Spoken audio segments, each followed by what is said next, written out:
Whoops.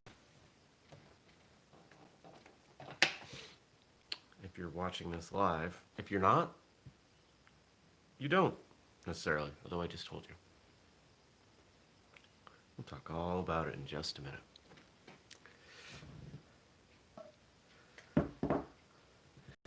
And 3, 2, 1.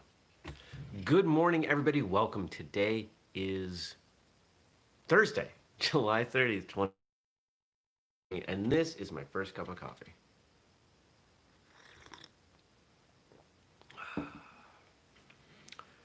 Yeah, so woke up late. Forgot to set an alarm. Rolled over, looked at the clock. It said 6:57 and went, oh, that's weird. And now we're here. So my apologies to those of you who watch live typically. What's really interesting is that it's the last few times that I forgot to set an alarm.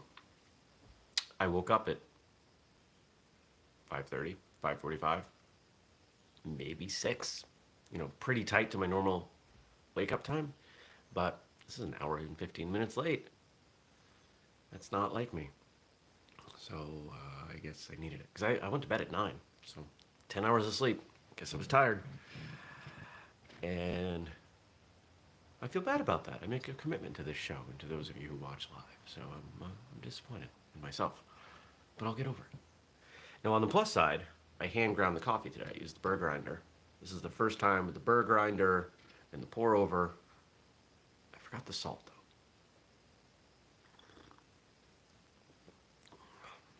It's better. The burr grinder is definitely better.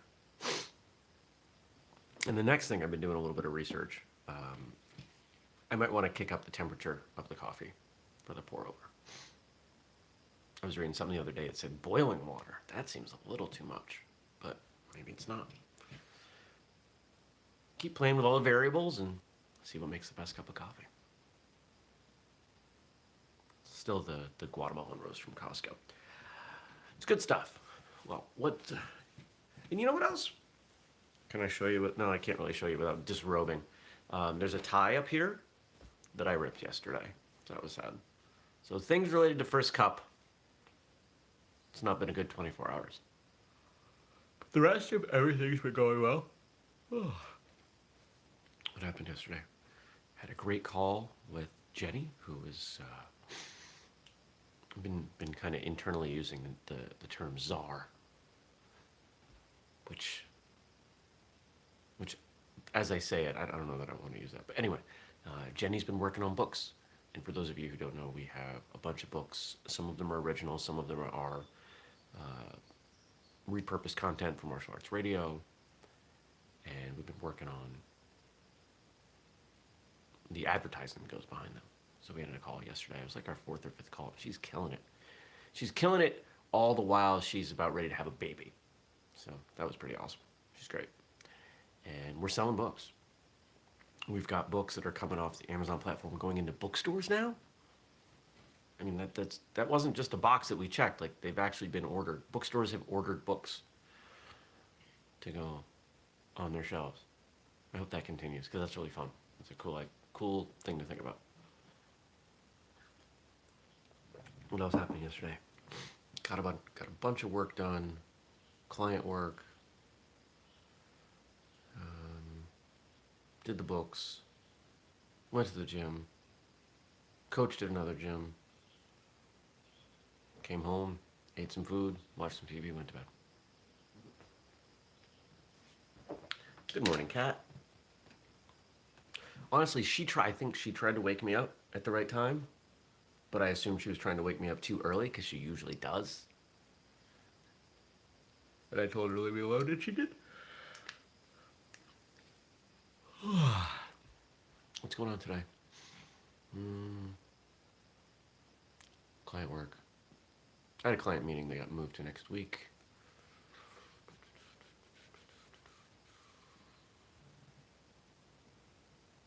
Oh, and really hopeful to get a draft done of the video, the promo video for the fight conditioning program. That's where my focus is right now. I got to get those videos done so we can really start the promotion. And if we can get that done, then maybe we can get some sales, and maybe we can get some money, and maybe we can stop losing money, and yeah, that's a good thing, right?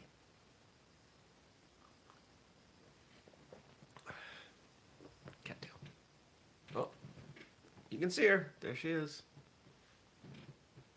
Cat on camera. What else to say?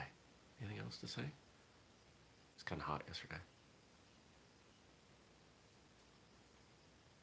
I think that's all I got. All right, let's see what you all wrote in. Let's see what we got for questions and comments and all that.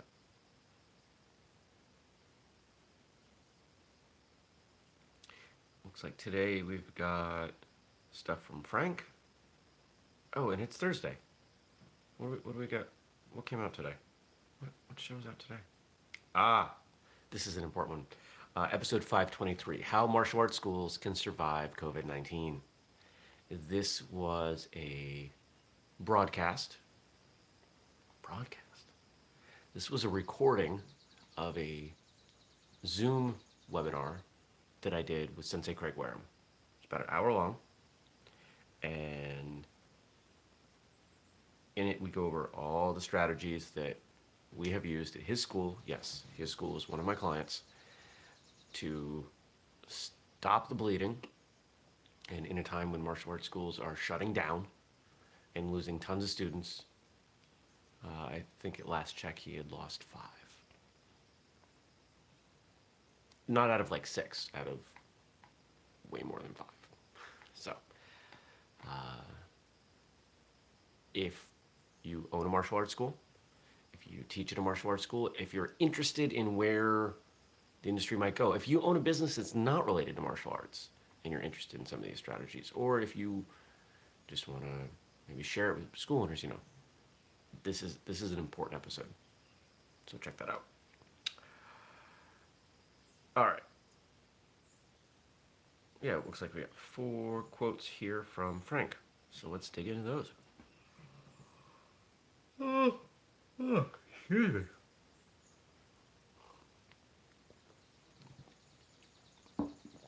Advice is what we ask for when we already know the answer but wish we didn't.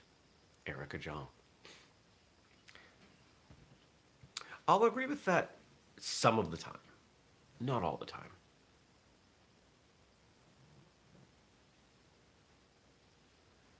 Intuition, instinct, conscience, these are important things, and they can help us make choices. But sometimes it's hard to cut through the emotion, the fear, the excitement, to make a choice, to decide what makes the most sense. Asking people for advice is important. What are you doing, weirdo? But I think you have to choose carefully when you ask advice.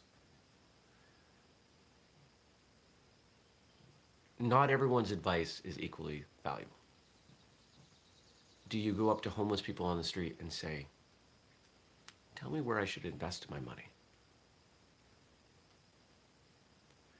Maybe they could tell you where not to invest your money. Maybe they could tell you a lot of things. I think everyone has valuable information and can offer advice on certain things, but not everything. I'm not going to tell you, let's see, what am I not going to be able to tell you about?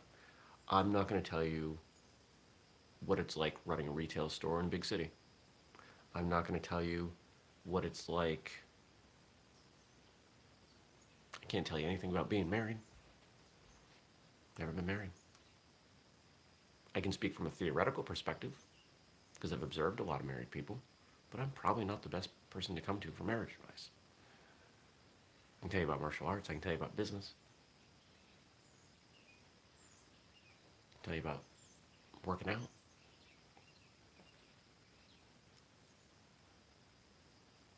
But it's important to get advice, and it's important to get it from the right people in your circles. Or maybe you're paying for it. What are you doing?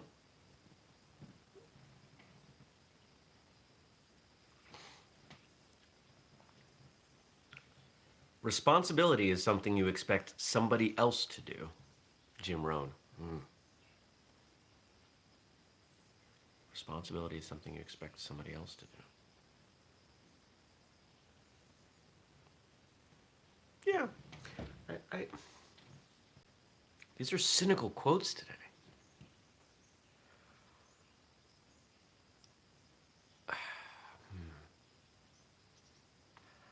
I will agree that we tend to look at what others do a little more harshly than we look at ourselves when people mess up. And it doesn't take much time on social media or on the news or even out in the world to see that happening. Hold on. Kat, would you like to go under the blanket? Let go. Your door.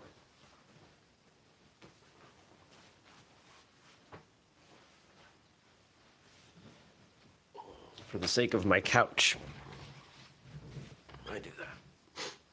Because she digs and digs and digs.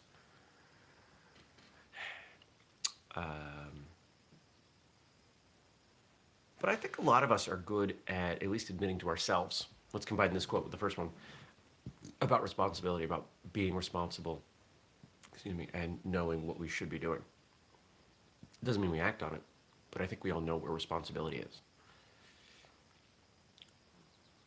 The right thing to do in a given situation is,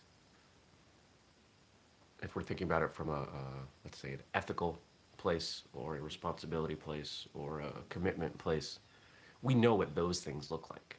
So if a situation like that pops up, 10 to 1, you know what you're supposed to do.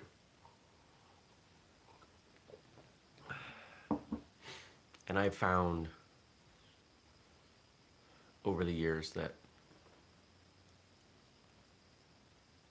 when I mess up,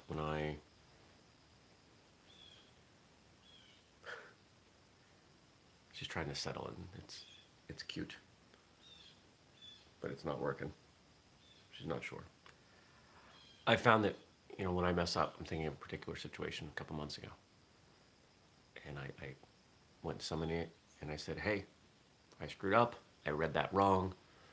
It was about a meeting time. I can make that meeting. We don't have to change it. There's a group of people. We don't have to change the time for me. And if you'd like, I will happily admit to the group what happened. And the person was so taken aback at my directness and my admission of an error that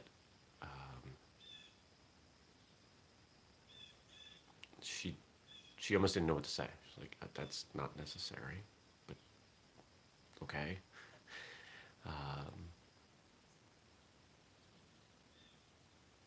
When you screw up, own it. I guess that's the lesson there.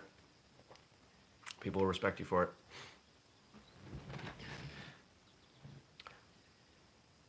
One of the things I've learned about the way people view me, everyone doesn't like me.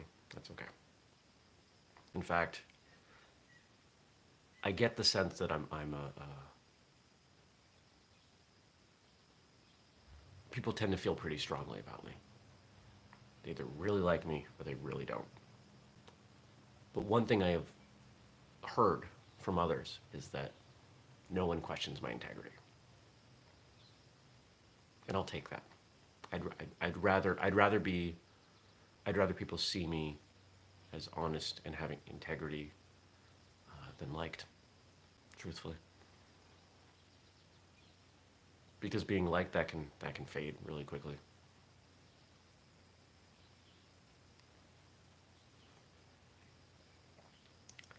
It takes considerable knowledge just to realize the extent of your own ignorance. Thomas Sowell. Oof. It takes considerable knowledge just to realize the extent of your own ignorance. So we got a couple ways we can look at this one. Those of you who have been training a long time. How about that? How much do you not know? The further you get in martial arts, it feels like the more you learn, you don't know. Oh, it's crazy. I look at people like Kyoshi Dave Kovar, who has, I think at last count, 8 black belts, 8 legitimate black belts. No, those aren't honorary. I have 1 honorary black belt. I don't count it the same as I count my regular black belts. It's kind of fun to say you have an honorary black belt, though. He probably has 40 or 100. That's a man who's been training his whole life and continues to train, continues to learn. And I'm sure if you asked him, would be able to rattle off a bunch of things that he wished he could get better at and learn. I'm in the same boat, but it's a much bigger boat. There's a lot more that I don't know than, say, someone like him or plenty of people. The more I learn there is to learn. And I think for a lot of people that can be really daunting. The other way to talk about this is to, when I talk about business, when I work with my clients, one of the phrases I use often is, you don't know what you don't know. And that's the place to start. To try to identify what you don't know that you don't know is the solution to most business problems. If you know what you don't know, you can research, you can learn, you can train. If you don't know what you don't know, you have to surround yourself with people who know and can tell you. And in fact, there are times when I will straight out ask people, what don't I know that I don't know? And a lot of people don't know how to answer that question. So here's how I will re-ask it. I say, okay, when you are in similar situations, someone who doesn't know what you know is talking to you, and they say, I didn't even know that you could do that. I didn't even know that was an option. That's the kind of stuff I'm looking for. And when you get to that opens up a whole other world. As a business owner, as a parent, as anybody who has responsibility over anything, that's a good place to invest some time, is trying to identify what you don't know. Because then you can make the decision, is this worth learning?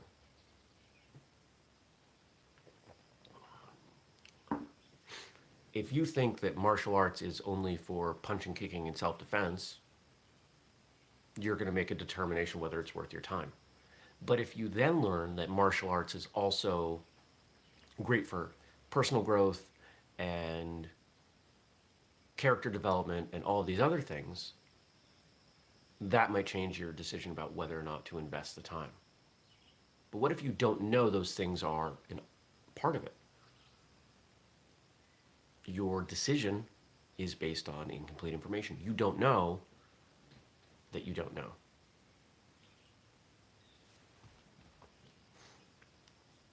Try to learn what you don't know. Try to know about what you don't know. And this one closes us up perfectly. If you think education is expensive, try ignorance. Derek Bach.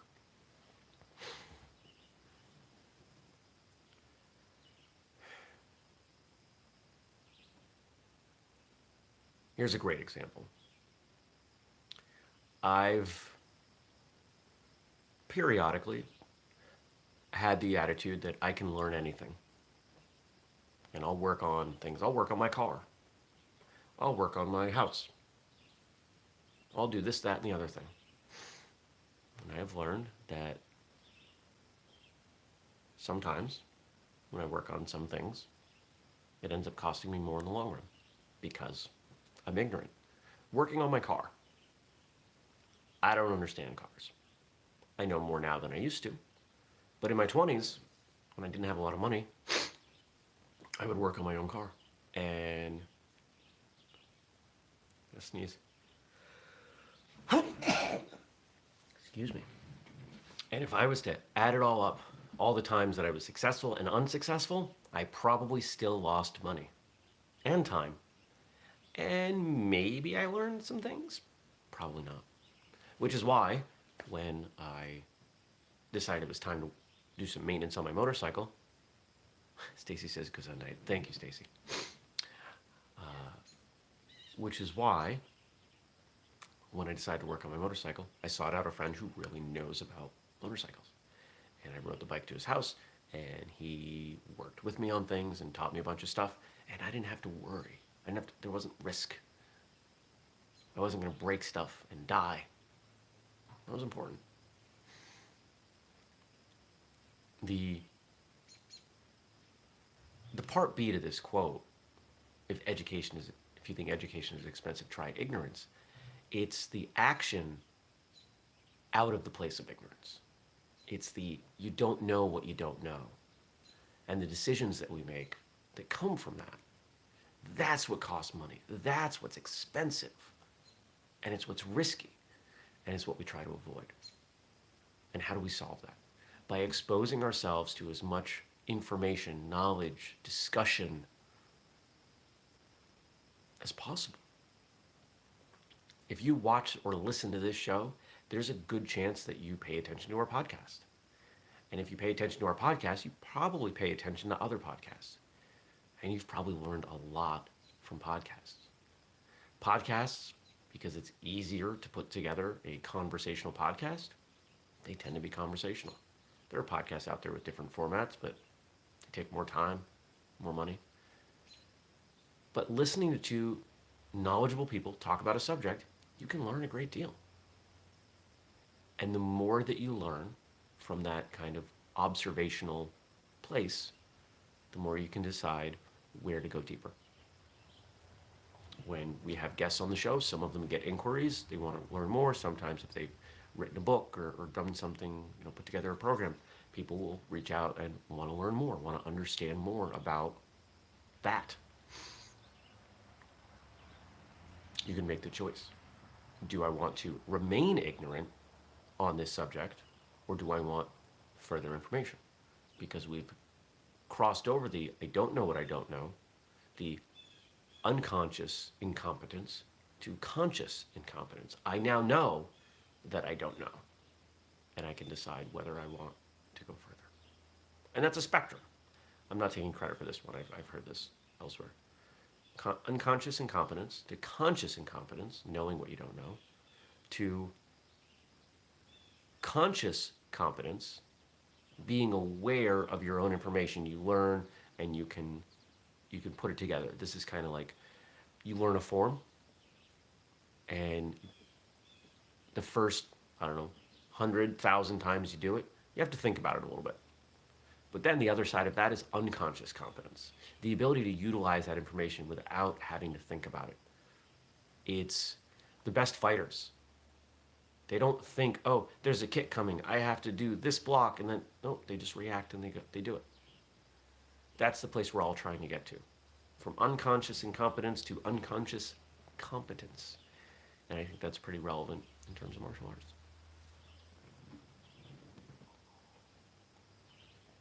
So once again, to those of you who watch live, my apologies for being late. I'm trying to remember the last time this happened. It's been a while. Thank you for allowing me to sleep in. Not that it was intentional. It was unconscious. I was unconscious. Now, if you want to write something in, if you've got a question, a comment, something you're looking for feedback on, drop it below. I'll answer it tomorrow being Friday. Woo! I bet Frank has some nice jokes for us. He takes care of us in that way. Don't forget, coming up on Tuesday, the 11th installment, we're almost at a year, of Whistlekick Live will happen on Facebook at 8 p.m. Eastern. This show happens almost every day, almost every weekday, at 6:30 a.m. Eastern here on YouTube. You can catch it later, in your podcast app in audio-only form. If you want to support the work that we do, a couple easy things to do. Patreon, patreon.com/whistlekick. Throw us a couple bucks a month, and we'll start throwing you some original content that you're not going to find anywhere else. Or you can make a purchase at whistlekick.com using the code FIRSTCUP15 to get 15% off, and that applies to everything over there. Alrighty. I hope you have a great day. An utterly wonderful Thursday, and I will see you back here tomorrow, most likely right on time. Take care, everybody. Peace.